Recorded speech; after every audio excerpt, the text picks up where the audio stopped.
हमारे जो लोकसभा में और बक्सर लोकसभा पड़ेगा। अब बक्सर के लोग ऋषि विश्वामित्र मुनि के नगरी कहेला लोग। ऋषि विश्वामित्र मुनि रामायण के पात्र में एक ऐसा अहम भूमिका निभाए हैं जिनकी कथा में गाने जा रहा हूं।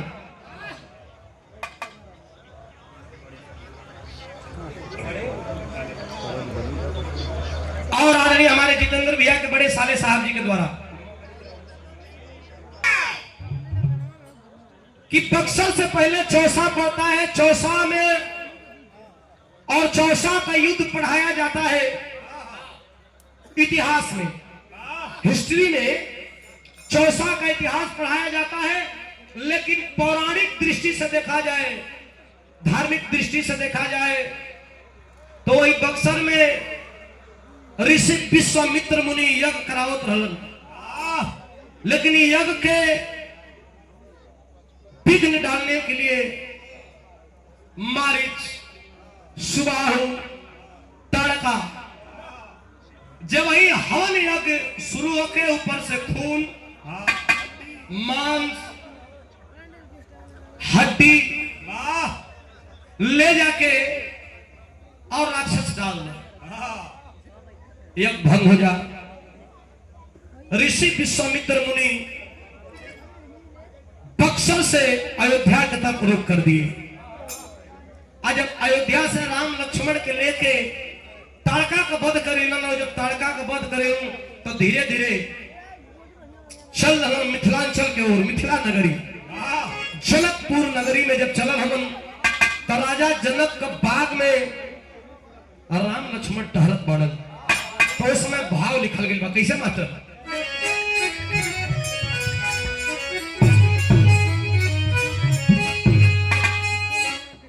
अरे धनुष सोहे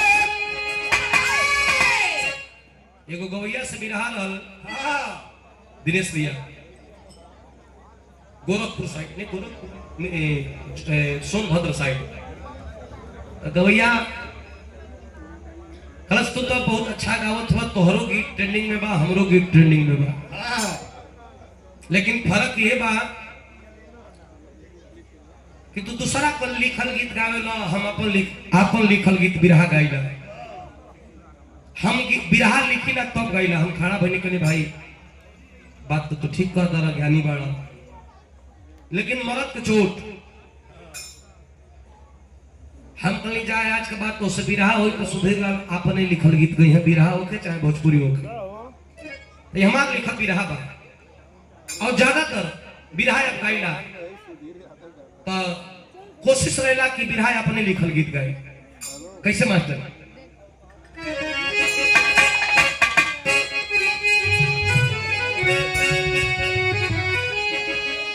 अरे धनुष सोहे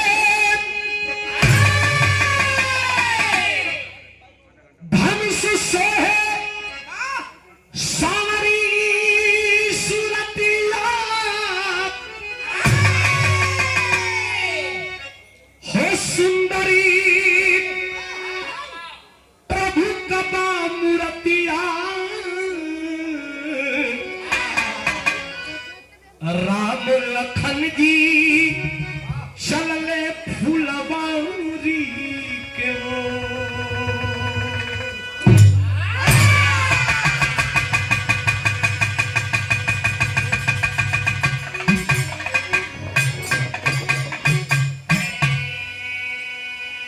राजा जनक के बाग में राम लक्ष्मण जी घूमत बाड़न, तब तक वही बाग में आइल के एक तरज बड़ा बढ़िया है, तनी पुरनकी हो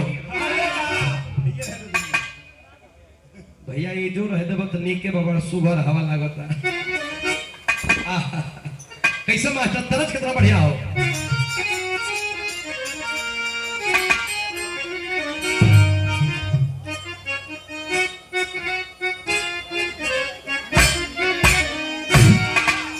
एक बार फिर से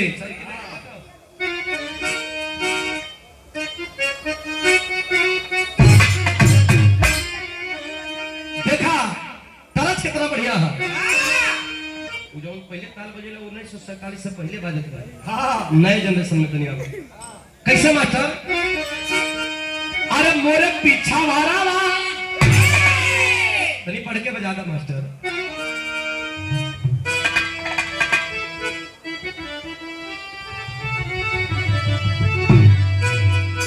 अरे कि मोरे पीछा वारा वा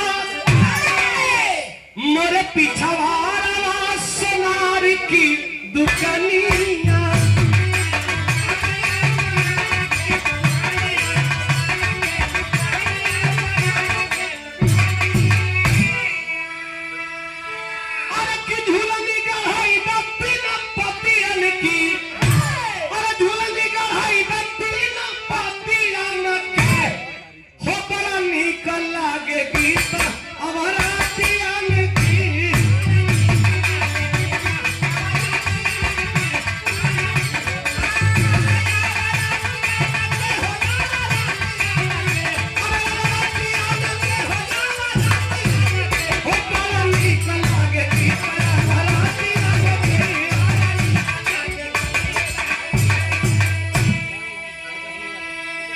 लेकिन एक तरफ राम लक्ष्मण घूमत पड़ल। वही समय सीता जी 4 गो सखी के साथ हुई बाग में चलली हो। जब बाग में चलली है तब भयल का मास्टर अरे कि सखियन के साथ है सिया कि सखियन के साथ है सिया चलली फूलवारिया।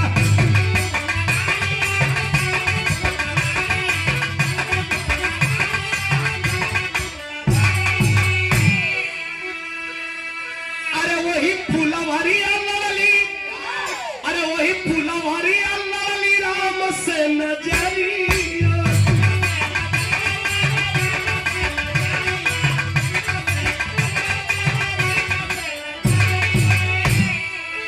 अरे माते नजरिया कुम्हिलाई गईली अरे माते नजरिया कुम्हिलाई गईली हो रघुबर जी के प्यार में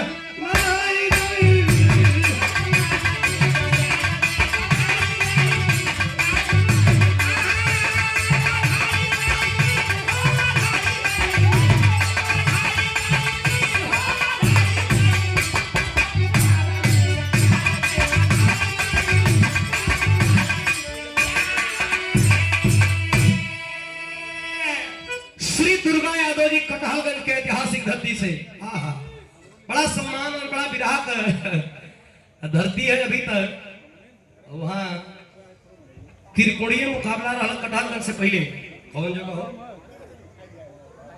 अभी रहा कार्यक्रम त्रिकोणीय मुकाबला मुनारी त्रिकोणीय मुकाबला 3 लोगों ने लिया। बड़ा सम्मान मिला 500 रुपया पुरस्कार श्री दुर्गा यादव जी के द्वारा आशीर्वाद देवल के लिए चरणों में कोट कोट प्रणाम दिल से धन्यवाद बा। वही फुलवरिया मिलली राम से नजरिया या मिलते नजरिया कुम्हिलाई गईली और रघुबर जी के प्यार में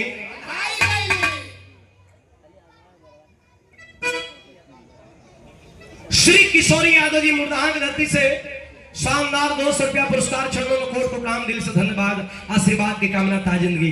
इतना भैया लोग बैठा पानी राम सीता के देखलन और सीता जब राम के देखली राम टुकुर टुकुर सीता के देखत है और सीता टुकुर टुकुर राम के देखत है। दोनों लोग एक दूसरे में खो गए। लक्ष्मण हिलावत हो राम के भैया ए भैया चलबा और सीता हिलावत है सखिया हिलावत है सीता के कि सखी चला कितना देर हो गई। लेकिन वहां तनी भाव उत्पन्न हो तो बार कलम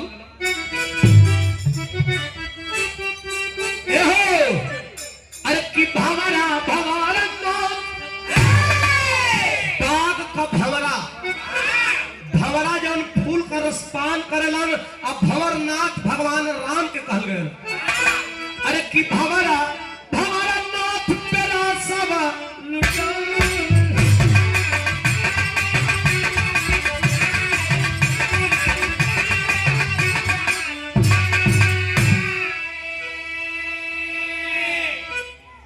लगा था कि कोनो गुलाब का फूल आवत था अब भंवरा कुल घेरले हो।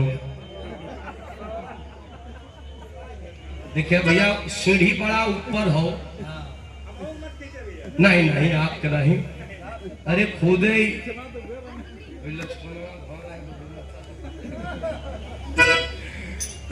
प्रीति पाल जी का आगम एक बार तने हाथ जोड़ दा भी हम ताली बजवा तने एक बार ताली बजा लो। प्रीति पाल जी एकदम हमारे पास अभी अल्फाज नहीं है आपका स्वागत मैं कैसे करूं, लेकिन फिर भी मैं आपका स्वागत कर रहा हूं। आप सचमुच में आज गुलाब की फूल लग रही है, हम सर्व कांटा लगती है, लेकिन घबराइए मत, ये कांटा ही गुलाब का फूल का रक्षा करेगा। आपको तोड़ने से पहले मेरी चुभन बर्दाश्त, देखिए मेरी चुभन बर्दाश्त करना पड़ेगा। मैं आपका बहुत बहुत पूरे पार्टी सहित स्वागत अभिनंदन करता हूं और बहुत दिल से धन्यवाद। ये तो पूरा बिरहा जगत जानता है कि मैं आपको अपने दिल से बहुत मानता हूं।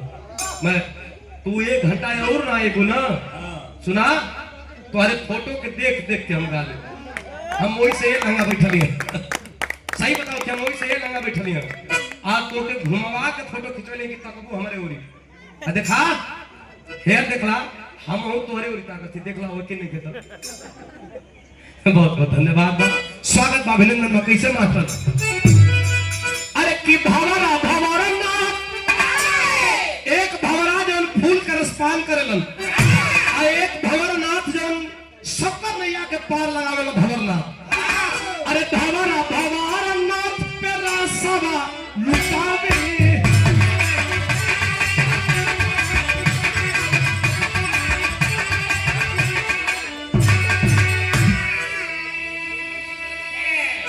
कि झुम झुम कोयलिया नाचे, अरे झुम झुम मोरनिया नाचे कोयल गीत।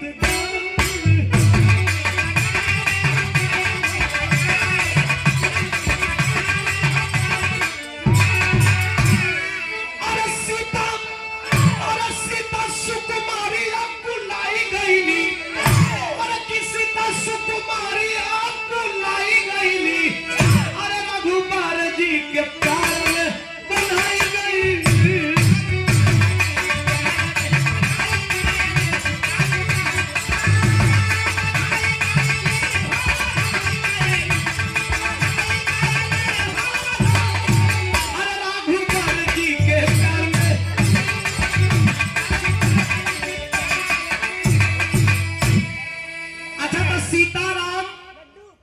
बगीचा में मिलना नयन का नयन मिलवल भयल।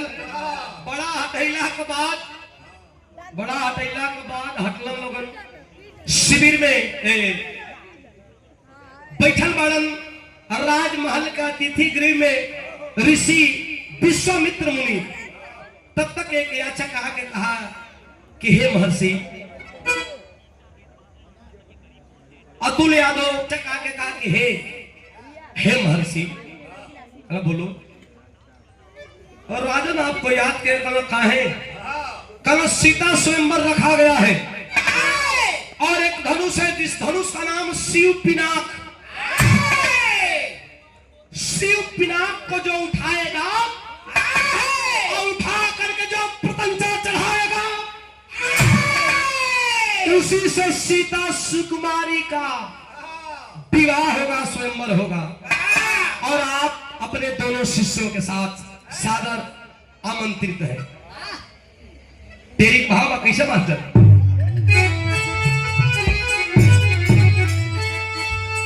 अरे अरे तैयारी तब स्वयंवर की हुई,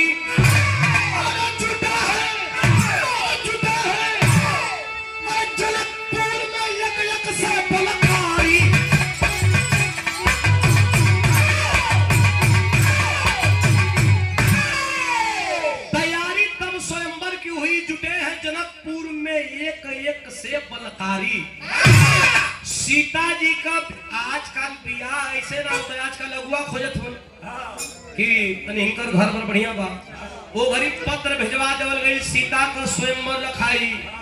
न उम्र का लिमिट है न कब बियाह कैले हो ओकर लिमिट है। जे सीता जी से विवाह करी जाके धनुष के उठाई या सीता जी से विवाह। अरे देश के कोने कोने से बड़े बड़े महारथी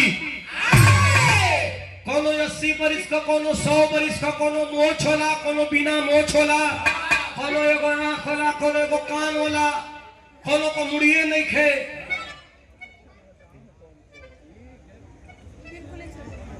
बंद दरोगा चौबेपुर श्रीमान वाल्मीकि यादव जी के द्वारा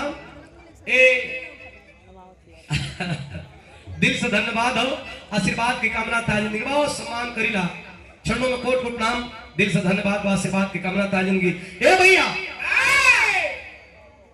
जब चला मन बड़े बड़े पीरन का हुई जनकपुर में जुटान होके लगल, तब तरज कितना बढ़िया मास्टर।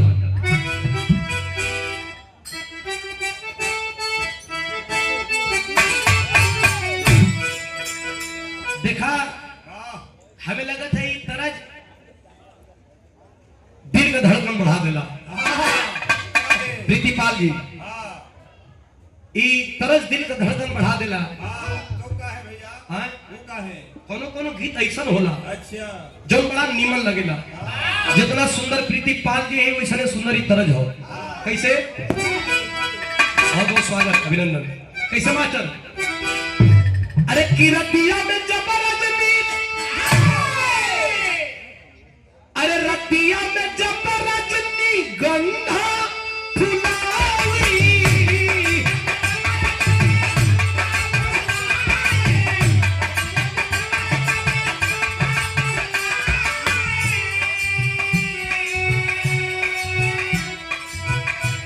अरे रतिया में जबरदस्ती गंधा फुलाई,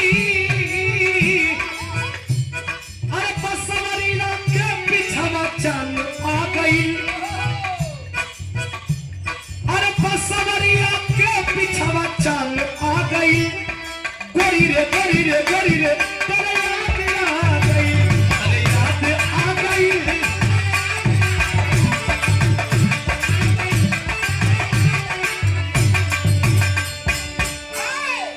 क्या गीत रहन, आहा। लेकिन बड़े बड़े वीर जब जनकपुर में एकत्रित होके लगन तो हमारी भाव निकल गई बा। कैसे मास्टर? अरे बड़े बड़े पीरावन, अरे बड़े बड़े पीरावन, अरे क्या भाई ने जुटान हो।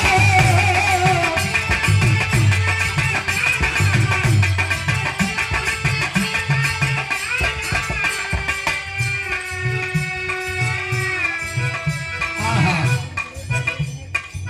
तो लोगों को कुल टेरिहन का पता ही चला गल। बड़का भाव दिनेश भैया तो बड़का भाव के कहां से आके बैठ के कुल जन के क्लास लेत हो, ये अकेले सुर बनैले हो। बार बार बड़का भाव कैसे? बड़े बड़े पीरावन, बड़े बड़े पीरावन का भाई ना जुटान हो।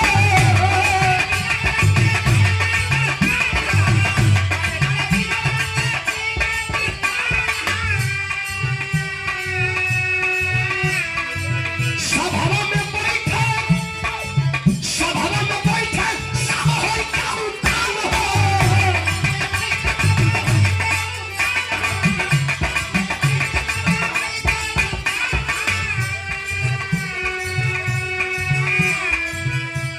धनुहिया पहाड़ के समान हो गई, धनुहिया पहाड़ के समान हो गई, हाय सब हैरान हो गई, हैरान हो गई।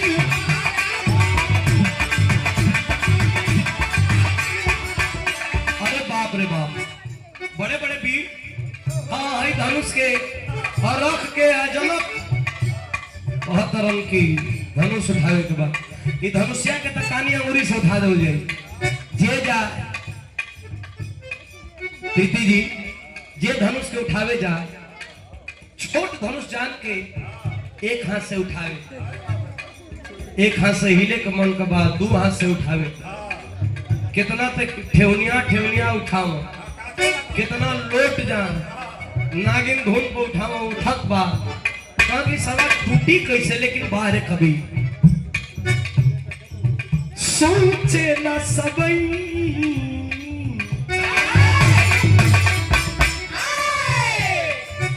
सोचेला सबही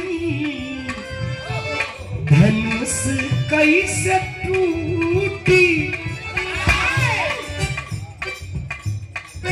सोचल सब ही धनुष कैसे टूटी।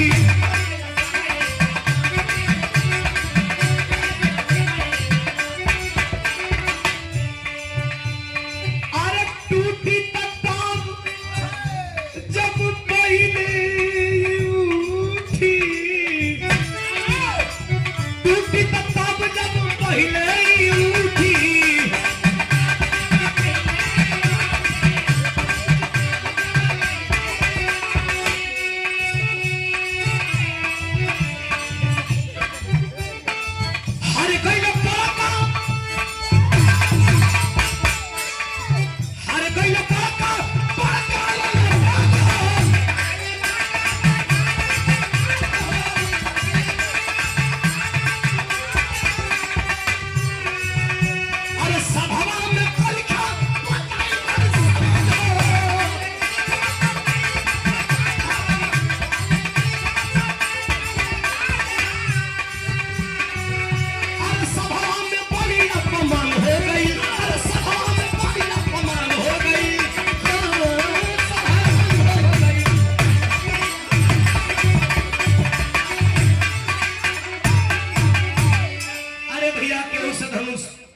हिले का मन का नहीं के टूटी थोड़े।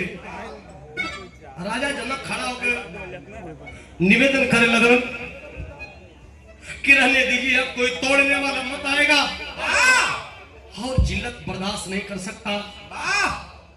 मेरी गलती रही कि अपनी बेटी की स्वयंवर रख दिया धनुष तोड़ने के लिए, लेकिन लगता है कि सभा में कोई वीर नहीं आया है। और राजा रजवाड़ा कभी अगर बेटी हुई तो अपने घरे ना रख सके। 10 को 100 को 50 को आदमी के रख लिया गुजारा हो जाए, लेकिन एगो बेटी का गुजारा अपने बाप के घर में ना हुई। और राजा जनक को लगता है कि मैं गलत फैसला ले लिया, ये धनुष टूटेगी नहीं, और मैं प्रतिज्ञा कर चुका हूं कि ये धनुष टूटेगी नहीं तो सीता का विवाह नहीं कर पाऊंगा। लगता है कि वीरों से धरती खाली हो गई। अरे बाप रे बाप, खड़ा हो गए लक्ष्मण, जवान पे लगाए राजा जनक, जवान पे लगाम दो। ए भैया तनी शांति हो, हल्ला मत कर बच्ची, तनी का चाय पियाओ थो मर्दे। रहे दला तो आदमी के भोजन कराओ, चाय मत पियाओ। हाँ नहीं चल दिनेश भैया के चाय पियावा। दिनेश भैया का कार्यक्रम दिन भर चलेला, रतियों को चल देला, उनके बोले को ना दिन भर। ए भैया राजा जनक का बात सुन करके लक्ष्मण खड़े हो गए। लक्ष्मण खड़े होकर बोले कि ये राजा जनक, जवान पे लगाम दो। तुम्हें पता नहीं कि तुम्हारे इस सभा में अयोध्या के चक्रवर्ती नरेश राजा दशरथ के सुपुत्र भैया श्री राम बैठे हैं। अरे जो रघुबर की आज्ञा पाऊं और कंदुक यूं ब्रह्मांड उठाऊं, हाई द्वार धरती, हाई द्वार धनुष पूरे ब्रह्मांड के पलट दे। हाई तुक्ष धनुष की बात करते हैं। कहना भैया हमारा उद्देश्य ना रहा। ऋषि विश्वामित्र कहना जा दिखावा अपन कला। राम जी गईलन और राम जी हाथ जोड़ करके और धनुषिया के प्रणाम कैलन। बिजली सी चमकाहट भारी, लख न सके नर और धनुषिया को उठेला। धनुषिया लोग कहला कि टूट गई, टूटल ना, बिजली सी चमकाहट भारी, केहू देखलस केहू देखबो ना कैलस, अदृश्य हो गए। जब अदृश्य हो गए तो पुरस्कार आ गए। श्री हेमंत यादव जी अटेसुआ अंबेडकर शक्ति युवा संगठन के प्रदेश अध्यक्ष ओबीसी प्रकोष्ठ के श्री हेमंत यादव जी के द्वारा शानदार 500 रुपया पुरस्कार देकर के सम्मान बढ़ेले बनी। चरणों में कोट कोट नाम दिल से धन्यवाद बा, आशीर्वाद की कामना ताजेंगी। जब तोड़ डाले धनुष, जब धनुष तोड़ले बाड़े तो सीता सुकुमारी गजरा लेके चलल बाड़ी और राम जी बाड़े बगल में, जनक जी बैठल बाड़ी, जैसे प्रीतिपाल जी बैठल बाड़ी वैसे सीता जी गजरा उठा के चलल बाड़ी। राम जी के डाले महफिल में। आज जब राम जी के डाले महफिल में चलल वाली माला तो कैसे चल गई मास्टर?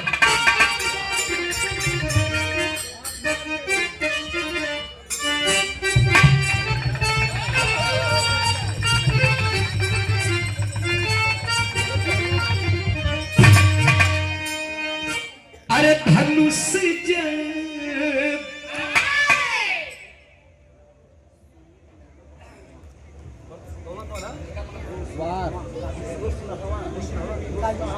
और सुनावा काजी सरा सुमित यादव भैया, हमें लगा था एक बार भेंट रहा हमनी के कहा बबलू भैया के गांव पर, बबलू भैया के गांव पर ओकर बाद सीधे यही जा भेंट लेकिन बहुत सम्मान हर जगह मिलेला। हम वादा कैले कि बम्बईयो आई ये हरे हम रह गई फंसा रह गई, मुंबई भी ना पैनी। बहुत सम्मान मिलेला, बहुत प्यार मिला। एक बार ताली बजा के आप लोग सम्मान बढ़े। हमारे सुमित भैया बहुत सम्मान करन, बहुत आशीर्वाद देन। 500 रुपया पुरस्कार दे के आशीर्वाद बढ़िया हो तो यहाँ के लगता हम ठीक है। समय के साथ दाढ़ी भी ऐसे तौर में दाढ़ी जमत लगत है कि भगवान राम तो ही हो गए। हाँ कहो बहुत बहुत दिल से धन्यवाद बा, दिल से धन्यवाद।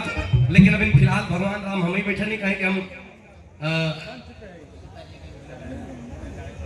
दिल से बिना दाढ़ी मुझ करा बन जा। दिल से धन्यवाद, आशीर्वाद की कामना चाहेंगे।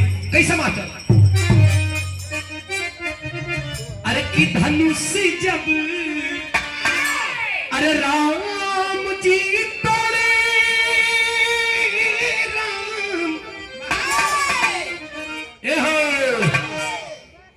अरे धनुष जब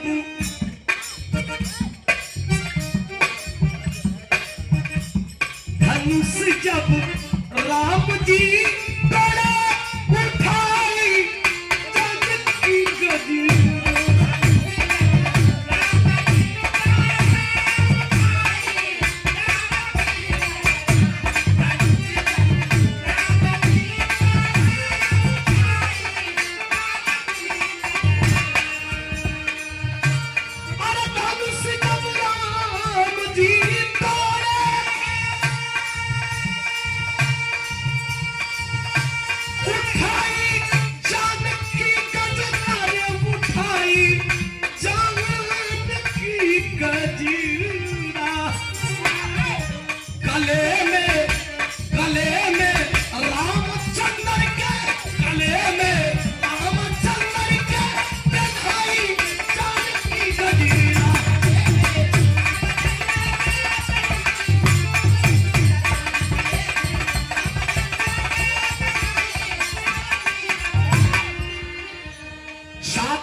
ए भैया भगवान राम से विवाह हो गया। आज जब विवाह हो गई तो तनी वहां भी गीत गारी गवाई रहल, यहाँ भी गीत गारी गवाई जब जाई बना तो यो गीत गारी गवाई रहल, यही जो गीत गारी गवाई। लेकिन पैटर्न वो घरी का तनी साफ सुथरा रहल। आज लौ से भी गहरा घाव हो जाता गीत गारी में। अब इन बिहार वाली गाड़ी ठीक है, बलिया उलिया में जो गाड़ी घड़ी चलता, अरे बाप रे बाप। एक दिन हमारे प्रीति जी का बिरहा रहल और रसड़ा में, हाँ रसड़ा में बिरहा रही गाड़ी कल क्या दे तोहरो और ऐसे ही गवाथे न खा हम कल हमारा और ऐसे ना गवाथे हमारा और तोप तोप गवाथे यार खोल खोल गवाथे लेकिन कैसे गवाई तनकी सा तनी गाली का भाव तनकी सा झलक कैसे बात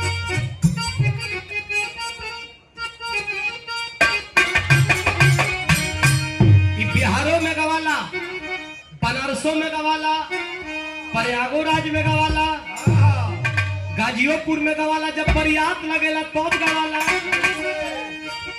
कि अरे आपन खोरिया कि अरे आपन खोरिया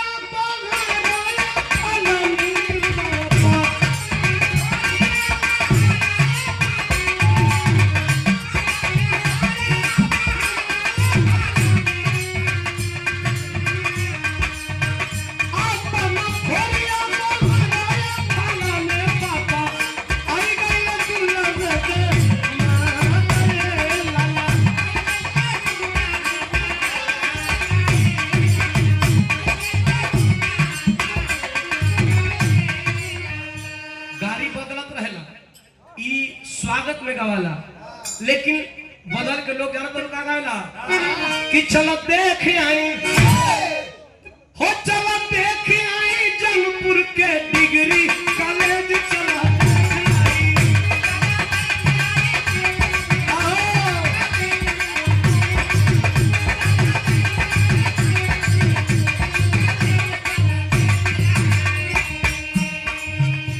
अरे दुल्हा के बहिनी न पढ़े में तेज न पढ़ावे में तेज अरे पच पच गो लौंडा बतावे में तेज चला देख आई हो चला देख आई जौनपुर के डिग्री कॉलेज चला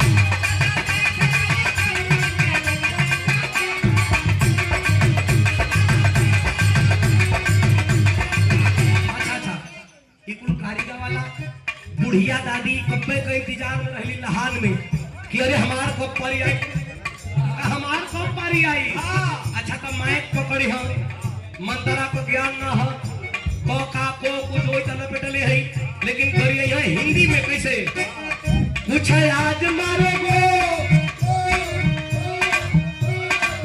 ओ कुछ आज मारोगो कुछ काल मारोगो कुछ दिया दीवारी ये बात यही में लपेट कर लोग गावेला कैसे गावेला मोती झलक के लाली महलिया में मोती झलक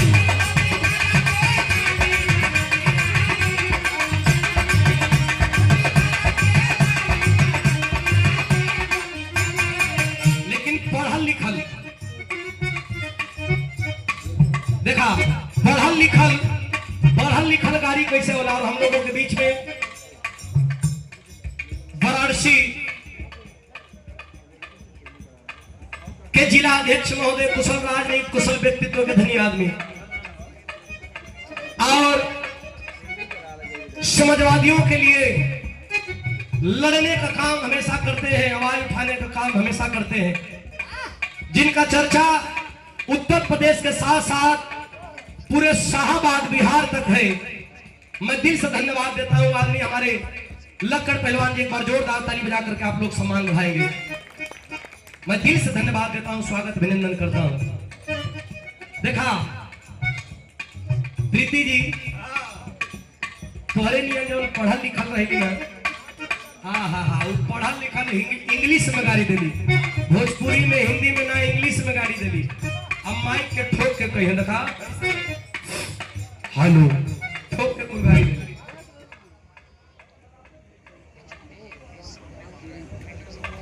ग्राम प्रधान बेनीपुर से आदरणीय बाबूजी श्री राम बचन पाल जी के द्वारा शानदार 200 रुपया पुरस्कार चरणों में कोट को प्रणाम दिल से धन्यवाद इंग्लिश में गाड़ी देली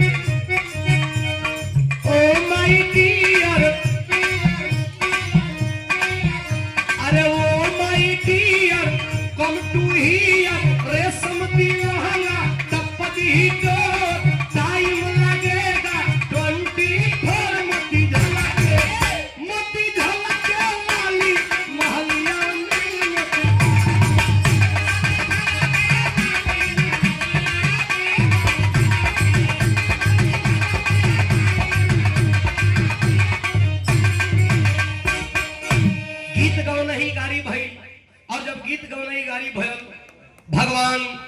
और राम का साथे साथे तीनों भाई कभी भवर घूमल। आज जब अयोध्या में आवल गए तो अयोध्या में आवल गई तो एगो संदेश मिलल, एक शब्द मिलल, खड़ी के भाव पीछे मास्टर।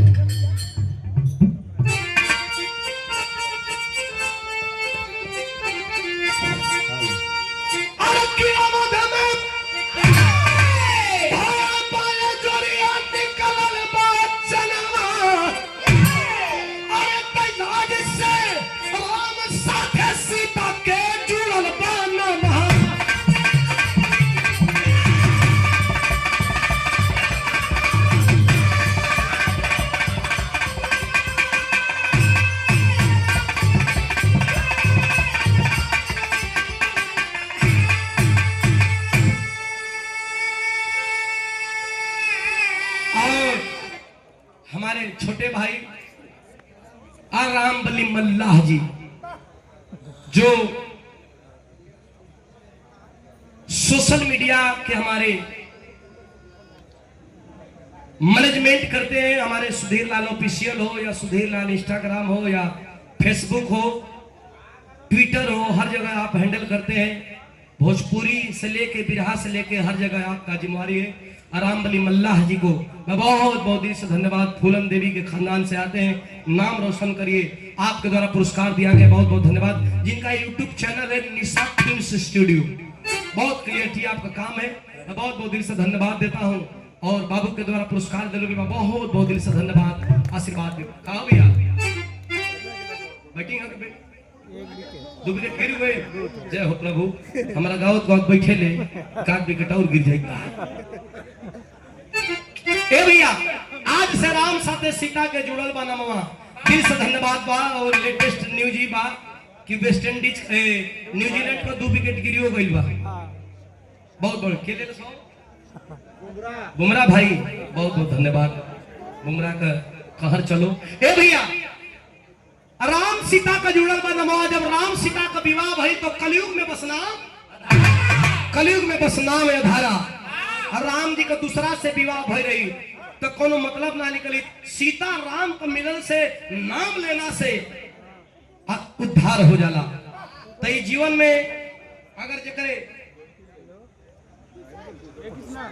आज भी हमारे श्रीमान पूज्यकार जीवन लाल बाबू शंकर जी, हमारे अभिभावक जी, जिला अध्यक्ष साहब आदरणीय लखन पहलवान जी के सम्मान में शानदार 1100 रुपया पुरस्कार दे के सम्मान बढ़ाए। एक बार ताली बजा के आप लोग सम्मान बढ़ा दे। दिल से धन्यवाद, आशीर्वाद की कामना था जिंदगी बात। ये बनारस का भी एक लड़ाई हो, लड़ाई लड़के ही फतेह करे को ही। प्रीति जी एक लड़ाई हमने रामगढ़ में लड़ल बनी जा भाई, हमारे विधायक बनल बड़े पिंटू यादव जी। तो लड़ाई कैसे लड़ल जाला, जब तक युवा ना लड़ी है तब तक कोनो लड़ाई का मतलब ना निकली। युवा का पीठ पर लाठी हमेशा से इतिहास लिखल गई बा। सबसे पहले तो हमें खोजा तलनी हुई जाए, लेकिन संयोग से वही दिन हम बनारस में रही, जब रिजल्ट हाथ में आई पिंटू यादव का तो बिरहा छोड़ के हम भागा रही। तई सम्मान बा तो जहां लक्कड़ पहलवान जी का नाम आवे और रोम रोम में युवा आपके साथ पड़न और युवा का समर्थन मिलल बा हमेशा। आने वाला समय आप लोगन का बा। हाँ, कोई प्रकार से कलाकारन के माध्यम से कलाकारन को मुंह से गलती न होके यही के ध्यान में रखे के बा। काहे कि अल्लाह कमान का भी दिशा निर्देश बा कि कलाकार बिहार वाला गलती उत्तर प्रदेश में न होके, सब कुछ होके लेकिन बिहार वाला गलती न होके। ऐसे धन्यवाद बयादनीय जी के सम्मान में अभिभावक के द्वारा सम्मान मिलने का कोट प्रणाम और 500 रुपया पुरस्कार। अच्छा, लड़की के भाई रोहित यादव जी के द्वारा जहां बरात जाए गया बर्थरा से 500 रुपया पुरस्कार। चलो में कोट को प्रणाम, दिल से धन्यवाद, आशीर्वाद की कामना था जिंदगी। आज से सीता साथे राम के जुड़ल बा नमवा। आई मास्टर खानदान का परिचय बा।